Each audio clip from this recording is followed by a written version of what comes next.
ଓଡ଼ିଆ କାଳ୍ପନିକ କାହାଣୀ ପ୍ରଥମ ଭାଗ ମହାବଳର ଗର୍ବ ଏବଂ ଭାଲୁର ନିରୀହତା। ଗଭୀର କଣ୍ଡରା ଜଙ୍ଗଲର ମଧ୍ୟଭାଗରେ ଏକ ବିଶାଳ ପାହାଡ଼ ଥିଲା, ଯାହା ଚାରିପାଖର ଜୀବଜନ୍ତୁମାନଙ୍କ ପାଇଁ ଏକ ଅଭୟ ଆଶ୍ରୟସ୍ଥଳୀ ଥିଲା। ସେହି ଜଙ୍ଗଲରେ ଗୋଟିଏ ବିଶାଳ ଓ ଶକ୍ତିଶାଳୀ ବାଘ ଥିଲା। ତା ନାମ ଥିଲା ମହାବଳ। ମହାବଳର ଶକ୍ତି ଥିଲା ଅପାର। ତାର ଗର୍ଜନରେ ସମଗ୍ର ଜଙ୍ଗଲ ଥରି ଉଠୁଥିଲା ଏବଂ ସମସ୍ତ ପଶୁ ତାକୁ ଭୟ କରୁଥିଲେ।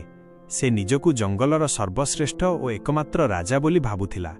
ତାର ଏହି ଅହଙ୍କାର ତାର ଶକ୍ତିଠାରୁ ବି ଅଧିକ ଥିଲା। ସେହି ଜଙ୍ଗଲରେ ଆଉ ଜଣେ ଶକ୍ତିଶାଳୀ ପଶୁ ମଧ୍ୟ ଥିଲା। ସେ ହେଉଛି ଭାଲୁ, ଅତ୍ୟନ୍ତ ସରଳ ଓ ନିରୀହ ପ୍ରକୃତିର। ମହାବଳ ଭଳି ତାର କାହାକୁ ଶାସନ କରିବା କିମ୍ବା ଭୟଭୀତ କରିବାର ଇଚ୍ଛା ନଥିଲା। ବାଲୁ ନିଜ ଗୁମ୍ଫାରେ ଆରାମରେ ରହୁଥିଲା, ମହୁ ଖାଉଥିଲା ଏବଂ କେବେ କେମିତି ମାଛ ଧରି ଖାଉଥିଲା। ସେ କାହା ସହିତ କଳିଝଗଡ଼ା କରୁନଥିଲା କିମ୍ବା ମହାବଳ ଭଳି କାହା ଉପରେ ହୁକୁମ ଚଳାଉନଥିଲା। ବାଲୁର ଶକ୍ତି କିନ୍ତୁ କିଛି କମ୍ ନଥିଲା। ତାର ଗୋଟିଏ ଚାପୁଡ଼ା ଯେକୌଣସି ଗଛକୁ ଭାଙ୍ଗିଦେବାକୁ ଯଥେଷ୍ଟ ଥିଲା, କିନ୍ତୁ ସେ ତାର ଶକ୍ତିକୁ କେବେ ଅନ୍ୟ ଉପରେ ପ୍ରୟୋଗ କରିନଥିଲା।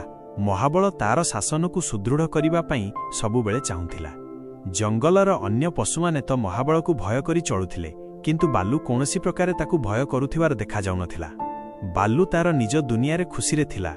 ଏହା ମହାବଳର ଗର୍ବକୁ ବାଧିଲା। ତାର ଇଚ୍ଛା ହେଲା ସେ ବାଲୁକୁ ଡରାଇବ, ତାକୁ ନିଜର ଆଧିପତ୍ୟ ସ୍ୱୀକାର କରିବାକୁ ବାଧ୍ୟ କରିବ। ଦିନେ ମହାବଳ ବାଲୁର ଗୁମ୍ଫା ନିକଟକୁ ଯାଇ ଏକ ବିକଟାଳ ଗର୍ଜନ କଲା। ଗୁମ୍ଫା ବାହାରେ ଠିଆ ହୋଇ ସେ ଗର୍ବରେ କହିଲା, ହେ ଭାଲୁ, ମୁଁ ଜଙ୍ଗଲର ରାଜା ମହାବଳ। ତୁମର ମୋତେ ସମ୍ମାନ ଦେବା ଉଚିତ।